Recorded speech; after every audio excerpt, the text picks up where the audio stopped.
Monsieur Olivier Jacquin.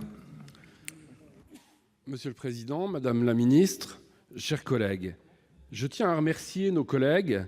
Quelques jours après le débat sur Aéroports de Paris, qui avait valu un beau rassemblement transpartisan ici, et quelques jours avant le débat sur la loi sur les mobilités, de nous offrir un débat de qualité sur la gestion de nos biens communs et le rôle de la puissance publique. Je tiens à vous parler de rationalité économique et de bon sens. Je vais prendre l'exemple d'une autoroute publique, l'A31 bis chez moi, qui va plus ou moins Luxembourg, Metz, Nancy, et qui est en cours de débat en vue de sa modernisation, débat public.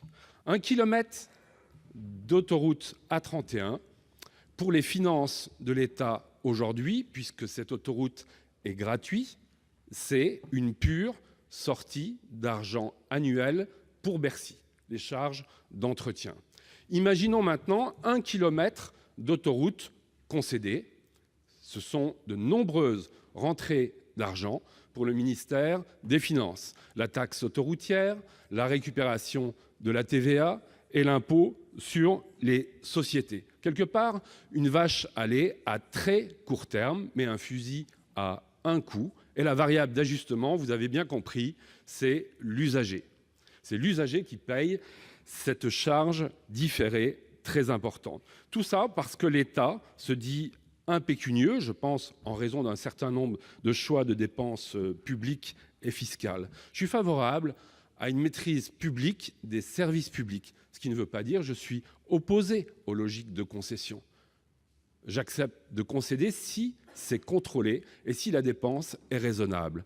Il faut reconnaître que notre État français, avec sa culture administrative et publique, contrôle très mal ses opérateurs. Et c'est grave.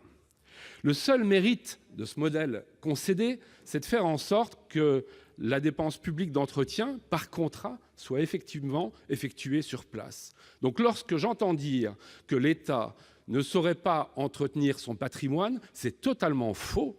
C'est insulter d'ailleurs la fonction publique spécialisée que nous avons sur ces autoroutes, qui est de qualité. C'est simplement qu'on profite de l'élasticité possible de cette dépense pour tirer sur la corde.